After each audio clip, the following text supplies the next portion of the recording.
There's a certain kind of person everybody likes to have around. They're the ones who answer messages even when they're tired, who pick up calls even when they were about to sleep, who say, "Yeah, no problem," faster than they even check their own schedule. Friends love them. Families lean on them. Bosses rely on them. They look responsible, considerate, mature. But if you listen closely, there's a tiredness behind the smile, a quiet voice inside them saying, "I actually didn't want to do that." These are the people who struggle to say no, not because they don't know the word, but because somewhere along the way they learned that no is dangerous. What most people don't realize is that people who can't say no are not soft or weak. Many of them are extremely strong. They've survived messy families, unpredictable parents, strict cultures, demanding workplaces. They've held everyone else together. They often have high empathy, high awareness, high responsibility. Their problem is not capacity, it's permission. They don't feel allowed to protect their own time, their own emotions, their own energy. And when you don't feel allowed, you overgive. For a lot of them, the pattern started young. Imagine a kid named Olivia. Her mom was exhausted, maybe a single parent, maybe dealing with money problems, maybe just overwhelmed. Olivia noticed early that being easy made life smoother. If she didn't complain, Mom didn't snap. If she helped with her little brother, Mom smiled. If she was quiet when the adults were talking, everybody said, "She's such a good girl." Her nervous system stored that. Being helpful keeps me safe. Being low maintenance earns me love. That's not a conscious thought when you're 7. It's a wiring. Years later, as an adult, she still earns love the same way, by minimizing her needs. Or picture Daniel. His dad was strict and didn't tolerate backtalk. If Dad asked him to do something, it wasn't a request, it was an order. Saying no got him in trouble. Saying yes got him approval. Over time he learned, agreeing keeps conflict away. Now he's 32, working in an office, and his supervisor asks, "Can you stay late to finish this?" His mouth says, "Sure," before his brain remembers he had plans. He's not scared of his boss the same way he was scared of his dad, but his body remembers what saying no used to cost him. That's how a lot of people-pleasing is born. Not because someone wants to be fake, but because they were trained to be adaptive. They learned to read the room, to prevent fights, to soften anger, to fill the awkward silence, to make everything okay. And society rewards that. Churches reward it. Workplaces reward it. Families reward it. "You're so reliable. We can always count on you. You're the mature one." That praise is addictive, especially if you grew up starving for validation. So you keep saying yes, even when you shouldn't. What makes it harder is that the world rarely tells these people to rest. If you're the dependable one, people assume you'll take the late-night call. If you're the big sister, people assume you'll watch the nieces. If you're the only responsible cousin, people assume you'll organize the whole family gathering. If you're the friend who listens well, people will trauma dump on you for hours. Not because they're evil, but because you made it look so easy. You never said, "This is too much," so nobody knew. Inside, though, there's a cost piling up. People who can't say no often live with chronic low-level resentment. They love the people in their life, but they feel invisible. They're happy to help, but they wonder, why doesn't anyone notice I'm tired? They give rides, money, time, attention, emotional support, but when it's their turn to need something, the room goes quiet. That's when the painful realization hits. I trained people to receive from me, but I never trained them to give to me. And part of that was my fear of saying no. A huge reason no feels scary is that no can lead to disappointment. And disappointment, for many of them, feels like rejection. If someone sighs, frowns, or says, "Wow, really?" after they refuse, they instantly feel guilty. Not because they did something wrong, but because they were taught to carry other people's emotions. In their mind, the equation is, if you're upset, I failed. So instead of tolerating that tiny, temporary discomfort of someone being disappointed, they choose the heavier load of doing the thing they didn't want to do. They protect other people's comfort at the expense of their own capacity. But here's the trap. When you never say no, you teach people that you don't have limits. You think you're being loving, but what you're actually doing is sending out the message, I can handle everything. And people will believe you, so they'll ask more, and more, and more. Then, when you finally say, I actually can't, they're shocked. Not because you're wrong, but because you changed the pattern. You shifted the unspoken contract. To them, it feels like you used to do it. What happened? What happened is you were drowning quietly. There's a difference between kindness and compliance. Kindness is, I want to do this. Compliance is, I don't want to, but I don't know how to refuse. On the outside, both look the same. You show up, you help, you say yes. But the inner energy is different. Kindness gives and feels light afterward. Compliance gives and feels drained. Kindness says, I choose you. Compliance says, I don't want you to be mad. Only one of those is love. The other is fear disguised as generosity. The most heartbreaking part is that people who can't say no often think they're being loving. But sometimes what they're actually doing is lying. Not maliciously, but functionally. Saying yes when you want to say no is a form of dishonesty. You're telling the other person, I'm okay with this, when you're not. You're telling them, this timing works when it doesn't. You're telling them, I don't mind when you do. Over time, that creates emotional distance. You start avoiding their calls. You get irritated by their texts. You start thinking, why are they so demanding? But the truth is, you trained them to think you're always available. Culture and family background make this worse. In many homes, especially in tight-knit communities, saying no to elders is seen as disrespect.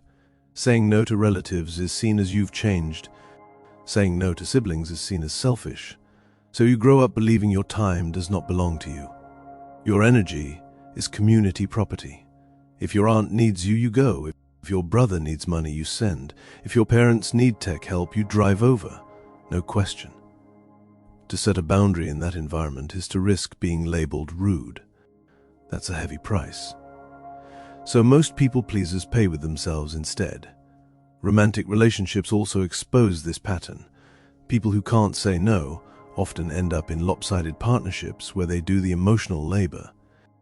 They listen to their partner's stress, reassure them, make plans, forgive quickly, adjust schedules, overlook things. Meanwhile, their own needs go unspoken. Not because their partner is always selfish, but because the person who can't say no never says what they need. They hope to be noticed, not stated. Then, one day, they explode, I do everything for you, and you don't do anything for me. To the partner, it feels sudden. To the people pleaser, it's been building for years. Workplaces can exploit this too. If you're the employee who always says, yeah, I'll get it done, you become the unofficial fixer. You get assigned tasks that weren't in your job description. You get called during off hours. You get asked to train the new guy. You get pulled into meetings just for input. And because you're competent, you do it. But the promotion goes to someone else, the one who actually protected their time enough to do visible, high-value work. That's the hidden career cost of never saying no. You stay busy, but not elevated. So how do people like this heal? It doesn't start with being loud or aggressive. It actually starts with telling the truth to yourself. I'm tired. I'm overcommitted. I'm saying yes to things I don't want. I'm scared of people being mad at me. That's the first honest conversation. Because many people pleasers don't admit they're scared. They tell themselves they're just being nice. No. You're being responsible for other people's feelings. That's different. The next step is learning that guilt is not a reliable guide. When you first start saying no, you will feel guilty. That doesn't mean you're doing something wrong. That just means you're doing something new. Your nervous system is used to earning belonging through compliance. When you take that away, it panics. It says, "We're going to lose people." But over time, as healthy people stay and only users leave, your body learns, "Oh, I can say no and still be loved." That's a rewiring. It also helps to understand that disappointment won't destroy real relationships. If a friend asks, "Can you help me move on Saturday?" and you honestly can't, you can say, "I can't this weekend, I'm wiped, but I can help you pack Friday night." A real friend will say, "All good." If someone instead says, "Wow, you never do anything for me," that's not a request for help. That's manipulation. People who can't say no need to learn to tell the difference. There are simple phrases that make saying no easier without being rude. "That doesn't work for me. I don't have capacity right now. I can't take that on. I'm resting that day. I can't do that. But here's what I can do." You don't owe everyone an essay-long explanation. Over-explaining is often a sign of fear. You're trying to manage their reaction. You don't have to. Adults can handle hearing no. If they can't, that's their work, not yours. A powerful shift happens when people who can't say no start asking themselves one question before answering anything. If I say yes, what am I saying no to? Because every yes costs something. Say yes to covering someone's shift. You said no to your rest. Say yes to a loan you can't afford. You said no to your own bills. Say yes to listening to a 2-hour rant. You said no to your own quiet time. When you see the trade-off clearly, it becomes easier to protect your energy. Another thing they have to unlearn is the idea that helping always has to be instant. You can be a supportive person without being immediately available. You can say, "I'm in the middle of something. Can I call you tonight?" You can say, "I can't drive you, but I can pay half your Uber." You can say, "I don't have time to read all of that, but here's a quick thought." That's still generosity. You're not abandoning people. You're helping within your limits. Some will say, "But what if I lose people?" You might. That's the honest answer. When you remove unlimited access, some people will leave. But what you lose in quantity, you gain in quality. You get people who love you for you, not for your usefulness. People who respect your time. People who ask, "Are you free?" instead of assuming. People who check in on you, not just unload. That's worth the pruning. Over time, something beautiful happens. The person who used to say yes to everything finally has time to do things they actually enjoy. They pick up a hobby they dropped. They rest on weekends without apologizing. They stop lying that they're busy when actually they just don't want to go. They regulate their money better. Because they're not bailing everyone out. They start to like their own life again. That's the reward of boundaries. You get your life back. The biggest internal shift, though, is identity. People who can't say no often believe, "I'm the helper. That's who I am." When they start saying no, they fear losing that identity. But the truth is, you're not the helper. You're a person who helps. That's different. Helping is something you do, not the total of who you are. You can be kind and still unavailable. You can be generous and still choose rest. You can love people and still protect yourself. At the deepest level, learning to say no is an act of self-respect. It's telling yourself, "My time matters, my energy matters, my mental health matters, my body matters. I am not the only person responsible for keeping everyone else's life running." That's hard for someone who's always been the glue. But even glue dries out if you never close the cap. So if you recognize yourself in this, if you're the one everyone leans on, if you're always tired, if you rehearse refusals in your head but can't get them out, hear this clearly. You are allowed to say no. You are allowed to disappoint people. You are allowed to not be available.